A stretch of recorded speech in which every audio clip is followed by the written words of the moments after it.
దక్షిణాఫ్రికాతో జరిగిన రెండో టెస్టులో భారత్ 140 పరుగులకు ఆలౌట్ అయి 408 పరుగుల భారీ తేడాతో ఓటమి పాలైంది.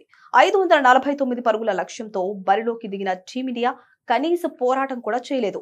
దక్షిణాఫ్రికా బ్యాట్స్మెన్ చెలరేగిన అదే పిచ్ పై భారత్ బ్యాటర్లు మాత్రం తేలిపోయారు. ముఖ్యంగా టాప్ బ్యాటర్లు క్రీజులో నిలబడలేకపోయారు. ఈ ఓటమితో సిరీస్ ను 2-0తో భారత్ కోల్పోయింది.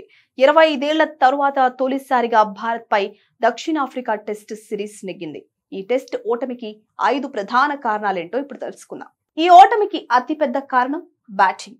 దక్షిణాఫ్రికా టైలెండర్లు గంటల తరబడి క్రీజులో ఉండగా కేఎల్ రాహుల్, యశస్వి జైస్వాల్, సాయి సుదర్శన్, రిషబ్ పంత్, ధ్రువ్ జురేల్, రవీంద్ర జడేజాలతో కూడిన టాప్ ఆర్డర్ పేక మేడల కుప్పకూలింది. 2 ఇన్నింగ్స్లలో ఇదే తీరు. రెండో ఇన్నింగ్స్ లో జడేజా హాఫ్ సెంచరీ చేశాడు. చాలా మంది బాధ్యతారహితంగా ఆడారు. షార్ట్ ఎంపికలో కూడా నిరాశపరిచారు. 7వ నెంబర్ బ్యాటర్ ముత్తుస్వామి 9వ స్థానంలో ఆడిన జాన్సన్ పోరాట ఇన్నింగ్స్ లో ఆడగా భారత్ టాప్ ఆర్డర్ పూర్తిగా విఫలమైంది. పేలవమైన బ్యాటింగ్ మనల్ని నిండా ముంచింది. బ్యాట్స్మెన్ లాగే బౌలర్లు కూడా ఓటమికి కారణమనే చెప్పొచ్చు. మొదటి 2 రోజులు దక్షిణాఫ్రికా బ్యాట్స్మెన్ భారత బౌలర్లను ఆటాడుకున్నారు. మొదటి ఇన్నింగ్స్ లో పిచ్ నుంచి బౌలర్లకు ఎటువంటి సహాయం అందడం లేదని అనిపించింది. కానీ భారత్ ఇన్నింగ్స్ లో ఆఫ్రికన్ బౌలర్లు వికెట్లు తీశారు. మార్కో జాన్సన్ బౌన్సర్లు భారత బ్యాట్స్మెన్ ను ఇబ్బంది పెట్టగా రెండవ ఇన్నింగ్స్ లో స్పిన్నర్ సైమన్ హార్మర్ ఆధిపత్యం చెలాయించాడు. కానీ భారత పేసర్లు మాత్రమే కాదు, స్పిన్నర్లు కూడా తేలిపోయారు. కుల్దీప్ జడేజా వికెట్లు తీసుకున్నప్పటికీ సరైన సమయంలో తీయలేదు. జస్ప్రీత్ బుమ్రా, మహ్మద్ సిరాజ్ పేలవమైన బౌలింగ్ ఈ మ్యాచ్ లో ఓటమికి కారణమైంది. రిషబ్ పంత్ బ్యాటింగ్ లో విఫలమవడమే కాకుండా కెప్టెన్సీ కూడా ఆకట్టుకోలేదు. ఈ మ్యాచ్ లో పంత్ కెప్టెన్సీ విమర్శలకు గురైంది. గాయం కారణంగా శుభ్మన్ గిల్ సిరీస్ కు దూరమైన తర్వాత అతనికి బాధ్యత అప్పగించబడింది.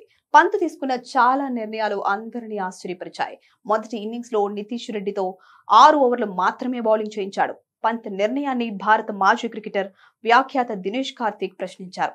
దక్షిణాఫ్రికాను తేలికగా తీసుకోవడమే ఓటమికి మరో కారణం. బుమ్రా మొదటి టెస్ట్ లో ప్రత్యర్థి కెప్టెన్ టెంబా బౌమాను మరుగుజ్జు అని పిలవడంతో సఫారీలు సీరియస్ గా తీసుకున్నారు. ఏ క్రికెట్ అభిమాని ఎప్పటికీ మర్చిపోలేని ఓటమిది. రెండవ టెస్ట్ లో దక్షిణాఫ్రికా ఆటగాళ్ల బాడీ లాంగ్వేజ్ టెస్ట్ ఫార్మాట్ లో ఛాంపియన్ ఎందుకు అయిందో వెల్లడించింది. దక్షిణాఫ్రికా 25 సంవత్సరాల తరువాత భారతదేశంలో టెస్ట్ సిరీస్ ను గెలుచుకుంది. గౌతమ్ గంభీర్ కోచింగ్ లో భారత సొంత గడ్డపై జరిగిన సిరీస్ లో ఒక్క మ్యాచ్ కూడా గెలవకుండా ఓడిపోవడం ఇది రెండోసారి. ఇది గంభీర్ కోచింగ్ పై ప్రశ్నలను లేవనెత్తింది. ప్రధాన కోచ్ గా నియమితులైన కొన్ని నెలల్లోనే 3 భారత దిగ్గజాలు ఒకరి తర్వాత ఒకరు వీడ్కోలు పలికారు. విరాట్, రోహిత్ వీడ్కోలుకు ప్రధాన కారణం గౌతీనే అని వార్తలు వచ్చిన విషయం తెలిసిందే. కుర్రాళ్లను నమ్మిన గౌతీ టీమిండియాను నట్టేట ముంచేశాడు. గంభీర్ రాజకీయాలు కూడా భారత్ ఓటమికి కారణమని నెటిజన్స్ అంటున్నారు.